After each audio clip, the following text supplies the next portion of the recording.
অন্তর্বর্তী সরকার দীর্ঘদিন ক্ষমতায় থাকলে জনগণ মানবে না, তাই দ্রুত নির্বাচনের মাধ্যমে সরকার প্রতিষ্ঠা করতে হবে, এমন মন্তব্য করেছেন বিএনপি মহাসচিব মির্জা ফখরুল ইসলাম আলমগীর। দুপুরে ঢাকা রিপোর্টার্স ইউনিটিতে এক আলোচনা সভায় এসব কথা বলেন তিনি। এ সময় নতুন রাজনৈতিক দল গঠনের প্রস্তাব কিংবা অন্তর্বর্তী সরকার অনির্দিষ্টকালের জন্য ক্ষমতায় থাকার আলোচনাকে নতুন চক্রান্ত বলে মন্তব্য করেন মির্জা ফখরুল। তিনি বলেন, জরুরি সংস্কার শেষে অন্তর্বর্তী সরকারকে নির্বাচনের বিষয়ে মনোযোগ দিতে হবে। তিনি অভিযোগ করেন, ছাত্র জনতার আন্দোলন নস্যাৎ করার চক্রান্ত শুরু হয়েছে। এই প্রসঙ্গে কিছু দল ও সংগঠনের মনোভাবের কথাও উল্লেখ করেন বিএনপি মহাসচিব। পত্রিকায় জনমত জরিপের তথ্য তুলে ধরে মির্জা ফখরুল আরও বলেন, এমন পদক্ষেপ জনগণ মেনে নেবে না। এই সরকার যাদেরকে দায়িত্ব দিয়েছে তাদের মধ্যে অনেকে যখন বলেন যে নতুন দল তৈরি করতে হবে, তখন বিস্মিত না হয়ে পারা যায় না। এই এখতিয়ার ওনাকে কে দিয়েছে? উনি এই দায়িত্ব পেলেন কোথায় যে তিনি বলবেন যে নতুন দল তৈরি করতে হবে? তাহলে আমরা কি করে জনগণ ভাববে যে এরা নিরপেক্ষভাবে কাজ করছে? ময়মনসিংহের ধোবাউড়া সীমান্ত দিয়ে ভারতে যাওয়ার পথে ৭১ টেলিভিশনের সিইও মোজাম্মেল হক বাবু এবং দৈনিক ভোরের কাগজ পত্রিকার সম্পাদক শ্যামল দত্ত সহ ৪ জনকে আটক করা হয়েছে। আজ ভোর ৬টায় ধোবাউড়ার দক্ষিণ মাইজপাড়া সীমান্ত এলাকায় একটি প্রাইভেট কার থেকে তাদেরকে আটক করা হয়। আটক অন্য দুজন হলেন ৭১ টেলিভিশনের জ্যেষ্ঠ প্রতিবেদক মাহবুবুর রহমান ও প্রাইভেট কারের চালক সেলিম। ধোবাউড়া থানার ওসি চান মিয়া আটকের বিষয়টি নিশ্চিত করে জানান, ভোরে ভারত সীমান্তবর্তী এলাকায় স্থানীয়রা তাদেরকে আটক করে। পরে পুলিশের কাছে সোপর্দ করা হলে তাদের হেফাজতে নেওয়া হয়। এ সময় তাদের বহনকারী একটি প্রাইভেট কার জব্দ করা হয় বলে জানান তিনি।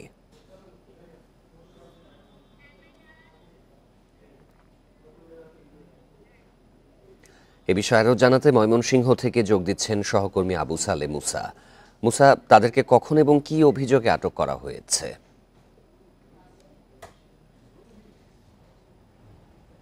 আমি এ বিষয়ে ধোবাউড়া থানার যে অফিসার ইনচার্জ চান মিয়া, তার সাথে কথা বলেছি। উনি যেটি জানিয়েছেন যে সকাল ৬টা বাজে তারা ভারতীয় সীমান্তবর্তী দক্ষিণ মাইজপাড়া এলাকা থেকে তাদেরকে পুলিশ হেফাজতে নিয়েছে। তার মধ্যে ৭১ টেলিভিশনের সিইও মোজাম্মেল বাবু, দৈনিক ভোরের কাগজের সম্পাদক শ্যামল দত্ত, এছাড়া ৭১ টেলিভিশনের জ্যেষ্ঠ প্রতিবেদক জ্যামসন মাহবুব, এছাড়াও তাদের গাড়ির আরেকজন ড্রাইভার রয়েছে, তাদেরকে থানা হেফাজতে নিয়েছেন এবং সে সময় থেকে কিন্তু থানা হেফাজতেই এখন পর্যন্ত রয়েছে। এবং ওসি যেটি আমাদেরকে জানিয়েছেন যে তাকে ঢাকায় একটি মামলায় গ্রেপ্তার দেখানো হবে এবং সেই মামলাটি কিন্তু তাদের নামে আগেই হয়েছে এবং সেই মামলা তদন্ত সংশ্লিষ্ট যারা কর্মকর্তা রয়েছে ইতিমধ্যে কিন্তু তারা ধোবাউড়া থানায় এসে পৌঁছেছেন এবং তাদের কাছেই তাদেরকে হস্তান্তর করা হবে এবং এরপর তাদেরকে ঢাকায় নিয়ে যাওয়ার পরবর্তী যে আইনি প্রক্রিয়া রয়েছে সেটি কিন্তু সম্পন্ন করবেন। তবে আমরা অসমর্থিত সূত্রের মাধ্যমে যেটি জানতে পেরেছি যে গতকাল রাতে কিন্তু এই ৪ জন সাংবাদিক, ৭১ টেলিভিশনের সিইও মোজাম্মেল বাবু, দৈনিক ভোরের কাগজের সম্পাদক শ্যামল দত্ত এবং জ্যেষ্ঠ প্রতিবেদক জ্যামসন মাহবুব, এবং জ্যামসন মাহবুবের বাড়ি কিন্তু ময়মনসিংহ শহরে, এবং তাকে নিয়ে কিন্তু তারা ধোবাউড়ার উদ্দেশ্যে রওনা দেয় এবং রাত ১০টার দিকে ধোবাউড়ার কাছাকাছি পৌঁছলে, গোয়াতলা এলাকায় পৌঁছলে তারা কিন্তু সেখান থেকে নেমে যায়। গাড়ি থেকে নেমে মোটরসাইকেলে করে তারা সীমান্তের উদ্দেশ্যে যায় এবং আমরা যতদূর জানতে পেরেছি রাজু এবং মুশফিক নামে ২ জনের সাথে তারা চুক্তিবদ্ধ হয়ে ভারত সীমান্ত পার করে দেওয়ার জন্য যে চুক্তিটি হয় রাজু এবং মুশফিকের সাথে, তারাই তাদেরকে মোটরসাইকেলে করে নিয়ে যায় এবং তারা তাদের কাছ থেকে টাকা পয়সা রেখে তাদেরকে নির্জন এলাকায়, ধোবাউড়ার সারসা এলাকায়, সেখানে তাদেরকে রেখে তারা চলে যায়। এরপর সকালে লোকজন এসে কিন্তু দেখে, তাদেরকে দেখতে পেয়ে পুলিশকে খবর দেয়, পুলিশ তারপর তাদেরকে হেফাজতে নিয়ে যায়। এ বিষয়ে কিন্তু ধোবাউড়া থানার অফিসার ইনচার্জ চানমি আমাদেরকে বলেছেন যে আসলে তাদের কাছে কিন্তু পাসপোর্ট পাওয়া গেছে এবং এই কারণে তারা নিশ্চিত হয়েছেন যে তারা আসলে সীমান্ত পাড়ি দিয়ে ভারতে পাড়ি দেওয়ার জন্যই ধোবাউড়া এসেছেন এবং তারা যে পর্যায়ের সাংবাদিক, তাদের কিন্তু এমনি কোনো কারণ ছাড়া ধোবাউড়া আসার কোনো কারণ নেই। এই কারণে পুলিশ মনে করছে যে তারা আসলে সীমান্ত পাড়ি দিয়ে ভারতে যাওয়ার জন্যই ধোবাউড়া এসেছেন এবং পুলিশের ঊর্ধ্বতন কর্মকর্তারাও কিন্তু সকাল থেকেই ধোবাউড়ায় রয়েছেন এবং ধোবাউড়া থানায় তাদেরকে রাখা হয়েছে। ধোবাউড়া থানাটি সকাল থেকে কিন্তু কলাপসেবল গেট লাগিয়ে ভিতরে তারা অবস্থান করছেন, পুলিশের ঊর্ধ্বতন কর্মকর্তারা অবস্থান করছেন। আমরা কিছুক্ষণ আগে খবর পেয়েছি বিএনপির নেতাকর্মীরা থানার পাশে কিন্তু এই সাংবাদিকদের ফাঁসির দাবিতে, শাস্তির দাবিতে তারা মিছিল করেছে। সেই মিছিলের খবরও কিন্তু আমরা পেয়েছি। তবে কিছুক্ষণের মধ্যেই হয়তো ঢাকা থেকে যে তদন্ত কর্মকর্তারা এসেছেন তাদের কাছে হয়তো আনুষঙ্গিক যে প্রক্রিয়া সেটি শেষ করার পরে তাদেরকে হয়তো তাদের কাছে হস্তান্তর করা হবে এবং তারপরে তাকে ঢাকায় নিয়ে যাওয়া হবে। এবং এই ঘটনাটি কিন্তু মোটামুটি শুধু ময়মনসিংহ নয়, সারা বাংলাদেশেই কিন্তু একটি আলোচনার বিষয়বস্তু হয়ে দাঁড়িয়েছে। আসলে কেনই বা তারা ধোবাউড়া সীমান্তে অবস্থান নিলেন এবং কি কারণে, কিভাবে। নিশ্চয়ই ঢাকা থেকে তদন্ত দল আসার পরে পরবর্তীতে যা পদক্ষেপ নেওয়া হয় আপনার মাধ্যমে আমরা দর্শকদের জানাবো। রাজশাহী ৪ আসনের সাবেক সংসদ সদস্য ইঞ্জিনিয়ার মোহাম্মদ এনামুল হককে গ্রেপ্তার করেছে র্যাব। দুপুরে রাজধানীর আদাবর থেকে তাকে গ্রেপ্তার করা হয়। র্যাব জানিয়েছে ৫ই আগস্ট রাজশাহীর বাগমারায় বৈষম্য বিরোধী ছাত্র আন্দোলনে ছাত্র জনতার ওপর হামলার অভিযোগ রয়েছে এনামুল হকের বিরুদ্ধে। তবে তাকে কোন মামলায় গ্রেপ্তার করা হয়েছে তা জানানো হয়নি। ৫ই আগস্ট ছাত্র জনতার গণ আন্দোলনের মুখে দেশ ছাড়েন শেখ হাসিনা। সরকার পতনের পর শেখ হাসিনা সহ সাবেক মন্ত্রী, প্রতিমন্ত্রী ও আওয়ামী লীগ নেতাকর্মীদের নামে বেশ কয়েকটি হত্যা মামলা হয়েছে। এসব মামলায় এরই মধ্যে গ্রেপ্তার হয়েছেন ক্ষমতাচ্যুত সরকারের বেশ কয়েকজন মন্ত্রী, প্রতিমন্ত্রী ও সংসদ সদস্য।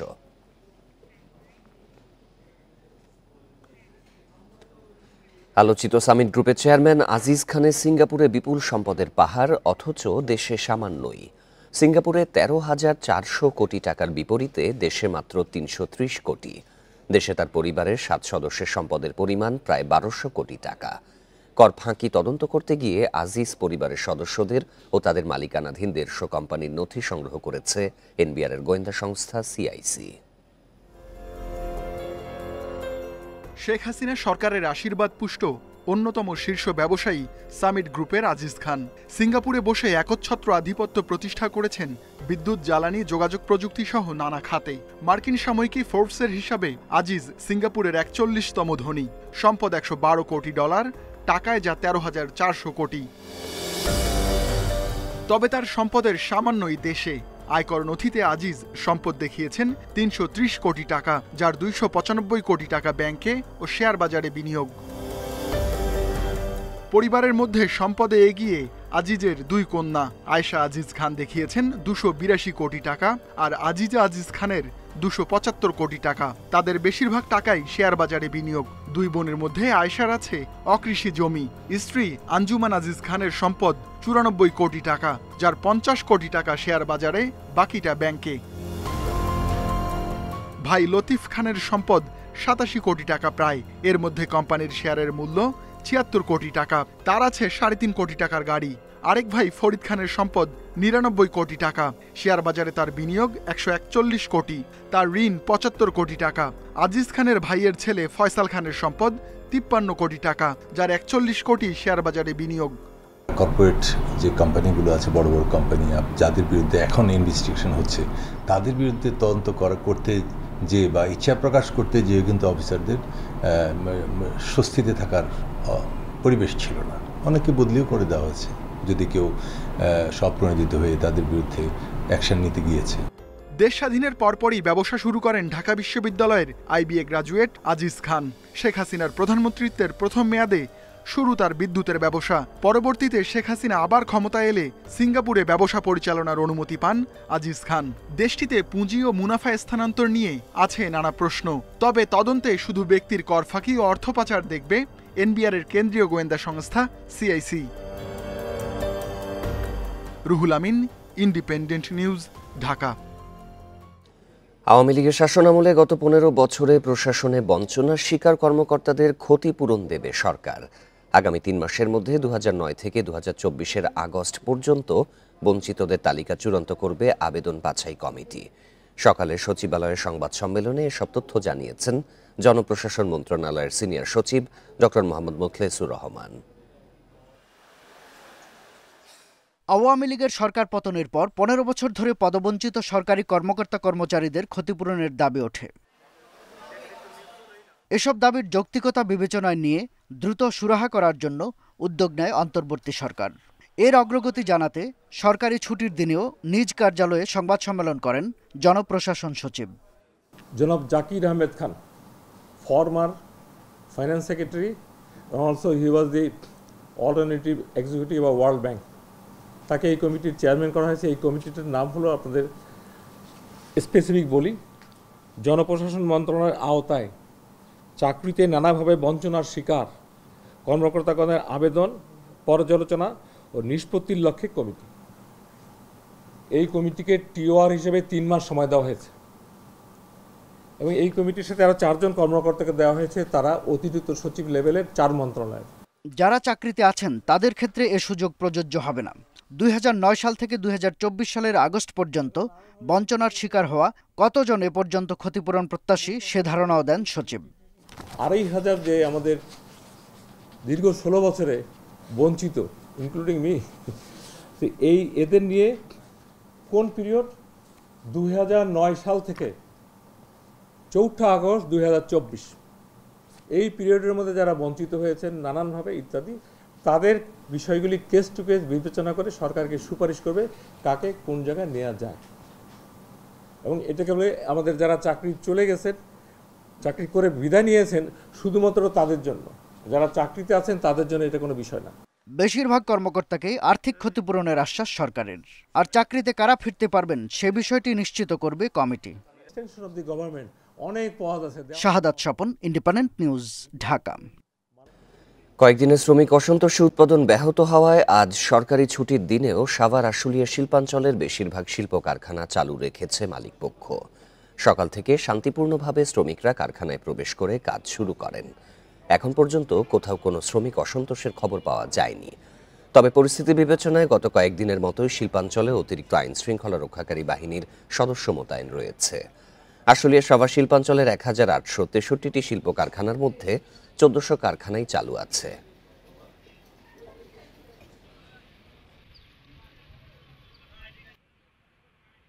আইন শৃঙ্খলা বাহিনীর পূর্ণ শক্তিতে মোতায়েন আছে। টহল দলগুলো টহল করছে, যেই বিভিন্ন গুরুত্বপূর্ণ পয়েন্টে অবস্থান থাকার কথা সেগুলো আছে। অন্যান্য দিনের মতো আজকেও আমরা সর্বোচ্চ শক্তি দিয়ে আমাদের সর্বোচ্চ সক্ষমতা প্রয়োগ করে আইনশৃঙ্খলা পরিস্থিতি নিয়ন্ত্রণের জন্য কাজ করে যাচ্ছি। আজ ১২ই রবিউল আউয়াল, পবিত্র ঈদে মিলাদুন্নবী। ৫৭০ খ্রিস্টাব্দের এই দিনে জন্মগ্রহণ করেন মহানবী হজরত মুহাম্মদ সাল্লাল্লাহু আলাইহি ওয়াসাল্লাম। তাই আইয়ামে জাহেলিয়াতের ওই সময় মক্কার বিখ্যাত কুরাইশ বংশে জন্মগ্রহণ করেন তিনি। ইসলামের ইতিহাস অনুযায়ী ৬৩ বছর বয়সে ১১ হিজরি ১২ই রবিউল আউয়াল মদিনায় ইন্তেকাল করেন। মহানবীর জন্ম ও মৃত্যুর এই দিনটিকে সারা বিশ্বের মুসলমানরা অত্যন্ত গুরুত্ব সহকারে পালন করেন। অন্যান্য দেশের মতো যথাযোগ্য মর্যাদায় বাংলাদেশেও দিনটিতে নানা ধর্মীয় আয়োজনে পালন করা হচ্ছে। মসজিদগুলোতে হচ্ছে বিশেষ দোয়া। চট্টগ্রাম, ঢাকা সহ দেশের বিভিন্ন জায়গায় আয়োজন করা হয়েছে জাশনে জুলুস। এতে অংশ নিচ্ছেন লাখো মানুষ। এছাড়া ইসলামিক ফাউন্ডেশনের উদ্যোগে জাতীয় মসজিদ বাইতুল মুকাররমেও থাকছে নানা আয়োজন।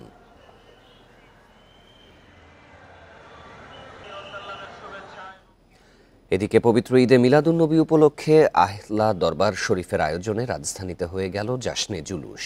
মোটরযান নিয়ে শোভাযাত্রায় সামিল হন মুসল্লিরা। অংশগ্রহণকারীদের মধ্যে ছিল মহানবীর আদর্শ ছড়িয়ে দেওয়ার প্রত্যয়। পবিত্র ঈদে মিলাদুন্নবী উপলক্ষে রাজধানীর মিরপুরে শাহালি মাজার প্রাঙ্গণ থেকে বের হয় জশনে জুলুসের শোভাযাত্রা। মোটরযান নিয়ে ব্যতিক্রমে এই শোভাযাত্রায় সামিল হন অনেকে। শোভাযাত্রাটি রাজধানীর ৫০ কিলোমিটার সড়ক প্রদক্ষিণ করে। Mirpur ১০, Bijoy Sarani, Shahbag, science lab, Dhanmondi, Asad gate ঘুরে আবার মিরপুরে যায়। আমাদের দয়াল নবী সাল্লাল্লাহু আলাইহি ওয়াসাল্লাম আমাদের দুনিয়াতে শুভাগমন করেছেন, আজকে আমরা অনেক খুশি।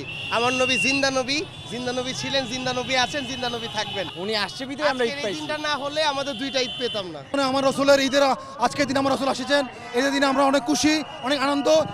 জশনে জুলুসে অংশগ্রহণকারীরা মনে করেন সর্বস্তরে মহানবীর আদর্শ প্রতিষ্ঠা করার মাধ্যমেই ন্যায্যতা ও শান্তি প্রতিষ্ঠিত হতে পারে।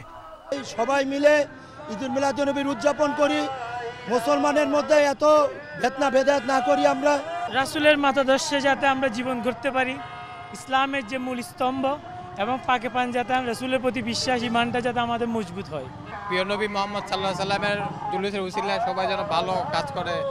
ঢাকায় সর্বপ্রথম 1989 সালে মোটরযান নিয়ে জশ্নে জুলুসের রেওয়াজ চালু হয় বলে জানিয়েছে আহলা দরবার শরীফ। আল আমিন হক অহন, ইন্ডিপেন্ডেন্ট নিউজ, ঢাকা। এদিকে সারা দেশে ধর্মীয় ভাব গাম্ভীর্যের মধ্য দিয়ে পালিত হচ্ছে পবিত্র ঈদে মিলাদুন্নবী। দিবসটি উপলক্ষে বিভিন্ন জেলায় জশ্নে জুলুসের বর্ণাঢ্য র্যালি হয়েছে। ব্যানার ফেস্টুন নিয়ে র্যালিতে অংশ নেন লাখো মুসল্লি। এছাড়াও নবীর জীবনী নিয়ে আলোচনা, দেশ ও জাতির শান্তি কামনায় মসজিদে মসজিদে হয় বিশেষ দোয়া। পবিত্র ঈদে মিলাদুন্নবী উপলক্ষে চট্টগ্রামের 16 শহরের আঞ্জুমানে রহমানিয়া আহমদিয়া সুন্নিয়া মাদ্রাসা মাঠ থেকে শোভাযাত্রা শুরু হয়। পরে 16 শহর ও জিসি মোড় ঘুরে সুন্নিয়া মাদ্রাসা প্রাঙ্গণে গিয়ে শেষ হয় দেশের বৃহত্তম জশ্নে জুলুস। দিবসটি উপলক্ষে শহরের বিভিন্ন সড়ক ও মোড়ে বর্ণিল সাজসজ্জার পাশাপাশি নেওয়া হয় কড়া নিরাপত্তা। রাসূল পৃথিবীতে না আসলে আমরা পৃথিবীতে আসতাম না, কুল কায়নাত কোনো কিছু সৃষ্টি হতো না, যার কারণে আমরা এই দিনটাকে খুব সুন্দরভাবে আমরা উদযাপন করতে যাচ্ছি। আমাদের জন্য সবচেয়ে সকল ঈদের সেরা ঈদ এবং এই ঈদের সারা দেশবাসীকে আমরা শুভেচ্ছা জানাচ্ছি। রাজশাহীতে যথাযথ ধর্মীয় মর্যাদায় উদযাপন হয় ঈদে মিলাদুন্নবী। সকালে সফুরা দরবার শরীফ থেকে একটি শোভাযাত্রা বের হয়ে নগরের বিভিন্ন সড়ক প্রদক্ষিণ করে। সকলে ভাইয়েরা মিলে একত্রিত হয়ে যে জশ্নে জুলুস ঈদে মিলাদুন্নবী সাল্লাল্লাহু তাআলা আলাইহি ওয়াসাল্লাম উদযাপন করতে পারছি, সেজন্য আমরা অনেক আনন্দিত। সিলেটে গাউসিয়া কমিটির উদ্যোগে একটি জশ্নে জুলুস বের হয়ে নগরীর প্রধান প্রধান সড়ক প্রদক্ষিণ করে। পরে জালালাবাদ মাদ্রাসায়ে তাইয়্যিবা তাহরিয়া হেলেমিয়া সুন্নিয়া মাদ্রাসা প্রাঙ্গণ গিয়ে আলোচনা সভা ও মিলাদ মাহফিল অনুষ্ঠিত হয়। নারায়ণগঞ্জে বায়তুল ইজ্জত জামে মসজিদের সামনে থেকে জশ্নে জুলুসের শোভাযাত্রা বের হয়ে শহরের বিভিন্ন সড়ক ঘুরে একই স্থানে গিয়ে শেষ হয়। পরে নবীর জীবনী নিয়ে আলোচনা, দেশ ও জাতির শান্তি কামনায় দোয়া ও মোনাজাত অনুষ্ঠিত হয়। আহলে সুন্নাত ওয়াল জামাত প্রতি বছরে নেয় এবারও নারায়ণগঞ্জে আনন্দ মিছিল উদযাপন করছেন। পাকের মহান আদর্শে আদর্শিত হয়ে রসুলের পাকের রঙে রঙিন হয়ে বাংলাদেশকে একটি সুন্দর দেশে পরিণত করি। এছাড়াও নীলফামারী, নোয়াখালী, চাঁদপুর, নরসিংদী ও খাগড়াছড়িতে যথাযোগ্য ধর্মীয় মর্যাদায় উদযাপন হয় ঈদে মিলাদুন্নবী। রেশমি নন্দী, ইন্ডিপেন্ডেন্ট নিউজ। দেখছেন বিরতিহীন সংবাদ দুপুর। সংবাদে আরও যা থাকছে: সারা দেশে বৃষ্টিপাত কমলেও অনেক জায়গায় এখনো জলাবদ্ধতা, তলিয়ে আছে ফসলি জমি ও সবজির ক্ষেত।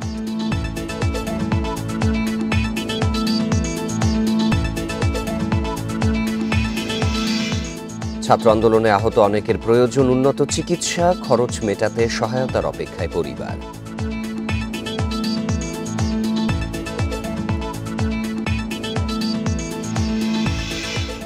ঝিনাইদহে বিদ্যুৎস্পৃষ্ট হয়ে একই পরিবারের 3 জনের মৃত্যু হয়েছে। সকালে সদর উপজেলার সুরাপাড়া গ্রামে এই ঘটনা ঘটে। স্থানীয়রা জানায়, সুরাপাড়া গ্রামের কৃষক আঙ্গার আলী বাড়ির পেছনের বাগানে গেলে বিদ্যুতের ছেঁড়া তারে জড়িয়ে মারা যান। রাতে পরিবারের লোকজন তাকে খোঁজাখুঁজি শুরু করে। সোমবার সকালে আঙ্গার আলীকে মাটিতে পড়ে থাকতে দেখে তাকে তুলতে যান ছোট ভাইয়ের স্ত্রী হাসিনা খাতুন ও ভাতিজার স্ত্রী রেশমা খাতুন। সে সময় তারাও বিদ্যুৎ স্পর্শে গুরুতর আহত হন। পরে ফায়ার সার্ভিস কর্মীরা উদ্ধার করে ঝিনাইদহ সদর হাসপাতালে নিলে চিকিৎসক তাদের মৃত ঘোষণা করেন। এদিকে মাগুরা শহরের দোয়ারপাড় এলাকায় বৈদ্যুতিক পিলারের সঙ্গে বিদ্যুৎস্পৃষ্ট হয়ে একজন মারা গেছেন।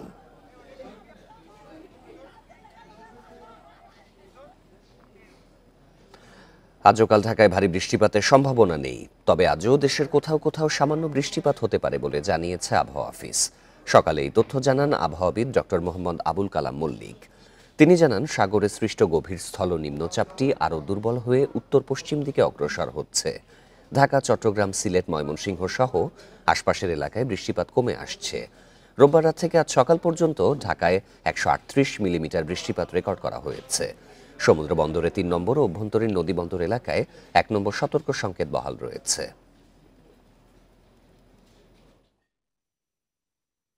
আগামীকাল থেকে বৃষ্টিপাত আরও কমে যাবে। 2-1 জায়গায় মনসুন ফ্লো থাকার কারণে বৃষ্টি হতে পারে। বৃষ্টিপাতের তীব্রতা একেবারেই কমে যাবে এবং ভারী বৃষ্টিপাতের সম্ভাবনা ঢাকাতে এখন আর নেই।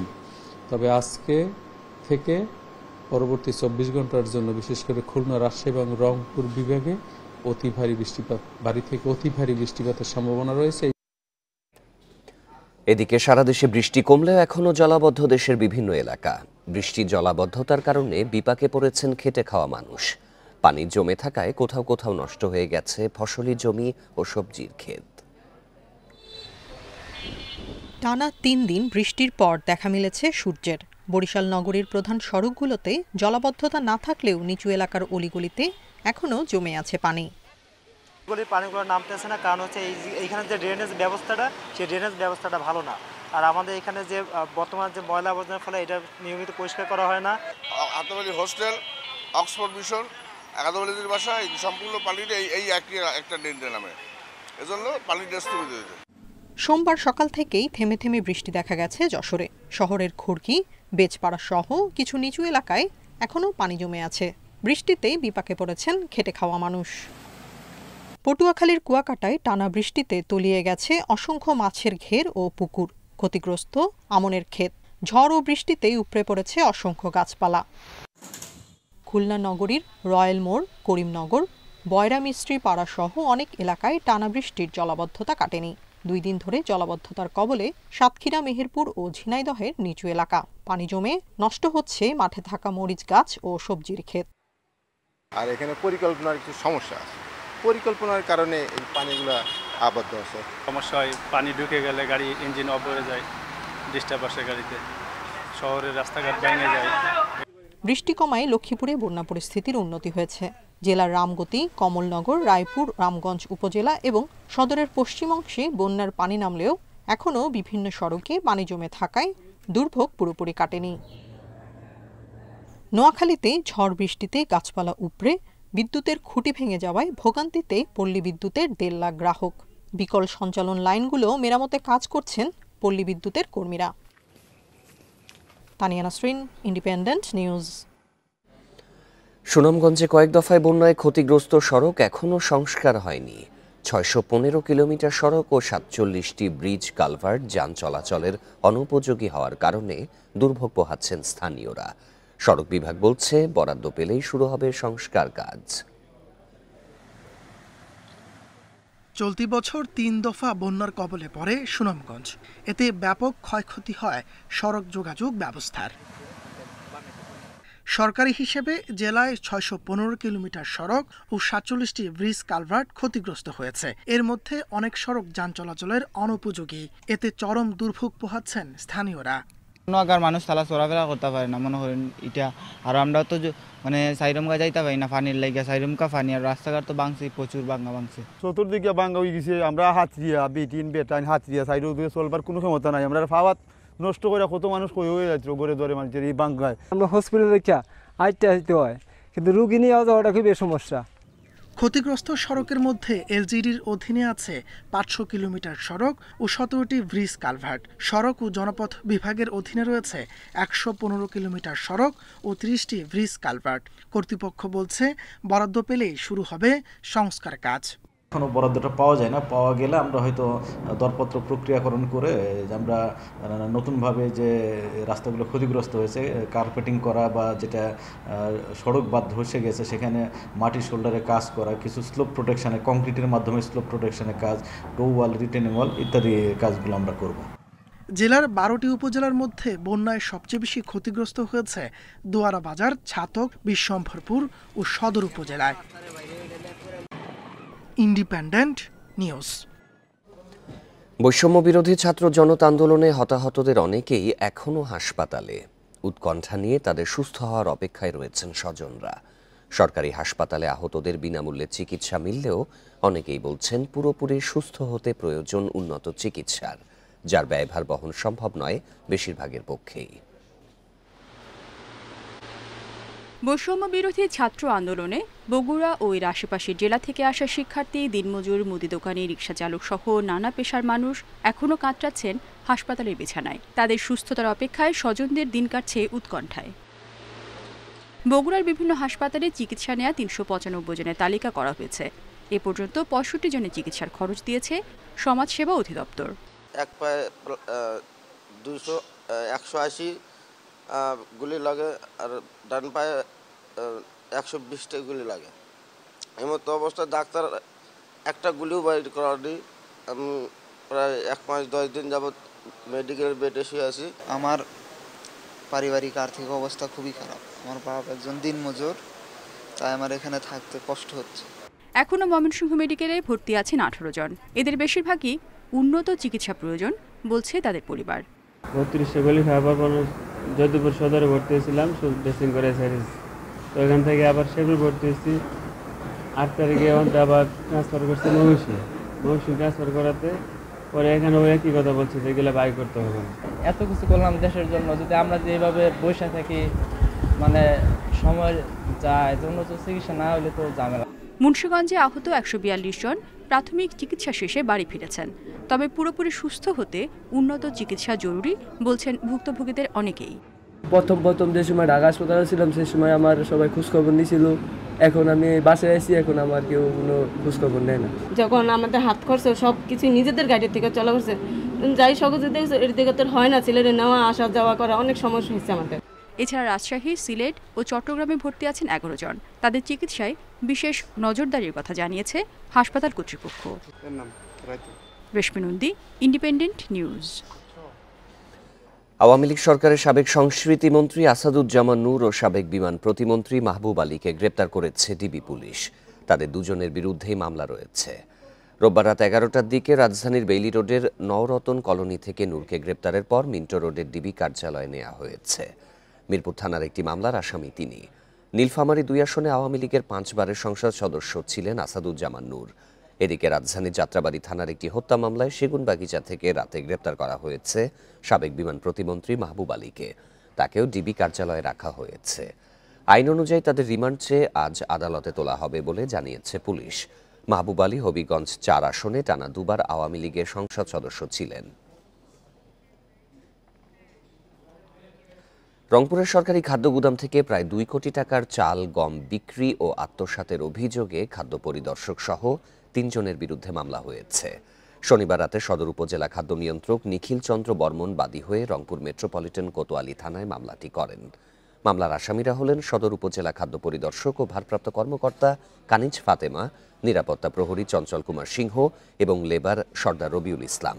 এই ঘটনায় কানিজ ফাতেমাকে সাময়িক বরখাস্ত করা হয়েছে। এজাহার সূত্রে জানা যায়, গত 1 সেপ্টেম্বর সদর উপজেলা খাদ্য গুদাম এলোমেলো থাকায় সবার মধ্যে সন্দেহের সৃষ্টি হয়।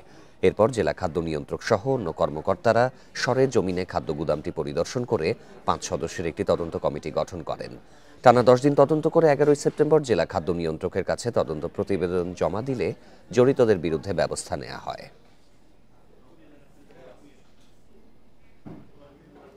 নদীপথে পণ্য সরবরাহকারী জাহাজ মালিকদের সংগঠন বাংলাদেশ কার্গো ভেসেল ওনার্স অ্যাসোসিয়েশনের অচল অবস্থা নিরসনে নতুন কমিটি গঠন করা হয়েছে। নতুন কমিটির সভাপতি নির্বাচিত হয়েছেন সাইদ আহমেদ এবং সাধারণ সম্পাদক ইঞ্জিনিয়ার মেহবুব কবির। রোববার রাজধানীর কাকরাইলে সংগঠনের কার্যালয়ে নির্বাহী কমিটির সভায় এই কমিটি গঠন করা হয়। এতে নির্বাহী কমিটির 25 জনের মধ্যে 20 জনই উপস্থিত ছিলেন। নতুন সভাপতি সাইদ আহমেদ জাহাজ মালিকদের উদ্দেশ্যে বলেন, আগামীতে সব ধরনের সমস্যার সমাধান করা হবে। সাধারণ সম্পাদক ইঞ্জিনিয়ার মেহবুব কবির বলেন, এই খাতকে সুকৌশলে স্বার্থান্বেষী চক্র ধ্বংস করে ফেলেছে। জাহাজ ব্যবসাকে ধ্বংসের দ্বার প্রান্ত থেকে ফিরিয়ে আনতে হলে সবার সহযোগিতা প্রয়োজন বলেও জানান নতুন নেতারা।